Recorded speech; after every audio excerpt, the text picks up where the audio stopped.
உங்களால எதுவும் முடியாதுன்னா அவங்க 8 வர சொல்லுங்க, இல்லன்னா எங்க எல்லாத்துக்கும் ஃப்ரீ பாஸ் கொடுங்க. இன்னைக்கு நம்ம திருச்சி டு தஞ்சாவூர் ரோட்ல ரீசெண்டா ஓபன் பண்ண வாட்டர் தீம் பார்க் மழை காரணமா மெயின்டெனன்ஸ் பண்றதுக்காக விடுமுறைன்னு எந்த ஒரு முன்னறிவிப்பும் இல்லாம க்ளோஸ் பண்ணிட்டதா அந்த வாட்டர் தீம் பார்க்குக்கு வந்த பொதுமக்கள் குற்றம் சாட்டியிருக்காங்க.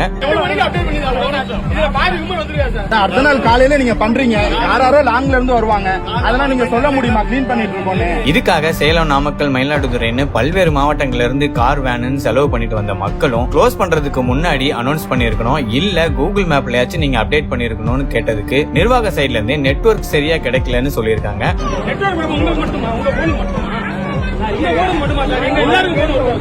அங்க ரொம்ப நேரம் மக்கள் வெயிட் பண்ணி பிரச்சனை பண்ண அப்புறம் போலீஸ் அங்க வந்து பேச்சுவார்த்தை நடத்தி அடுத்த முறை வரப்போ டிக்கெட் பிரைஸ் கம்மி பண்றதா சொல்லியிருக்காங்க.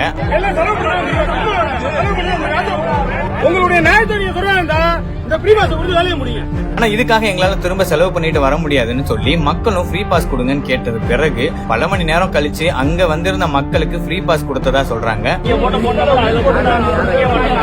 இப்ப வர இந்த வாட்டர் தீம் பார்க்குக்கு ஒரு அபிஷியல் வெப்சைட்டோ இல்ல சோசியல் மீடியா பேஜோ இருக்கிறதா தெரியல. கூகுள் மேப்லயும் அவங்களோட கான்டாக்ட் நம்பர் எதுவுமே இல்ல. சோ இந்த டிஜிட்டல் வேர்ல்ட்ல இந்த மாதிரி அப்டேட்ஸ் எல்லாம் ப்ராப்பரா மெயின்டைன் பண்ணி கரெக்டா அப்டேட் பண்ணிட்டு இருந்தா இந்த மாதிரி பிரச்சனை எல்லாம் ஃபியூச்சர்ல வராம தவிர்க்கலாம். சோ மக்களை இதை பத்தி நீங்க என்ன நினைக்கிறீங்கன்னு உங்களோட கருத்தை கமெண்ட்ஸ்ல ஷேர் பண்ணிக்கோங்க. மேலும் இது போல அப்டேட்ஸ் தெரிஞ்சுக்க நம்ம திருச்சி 360 மறக்காம ஃபாலோ பண்ணிக்கோங்க.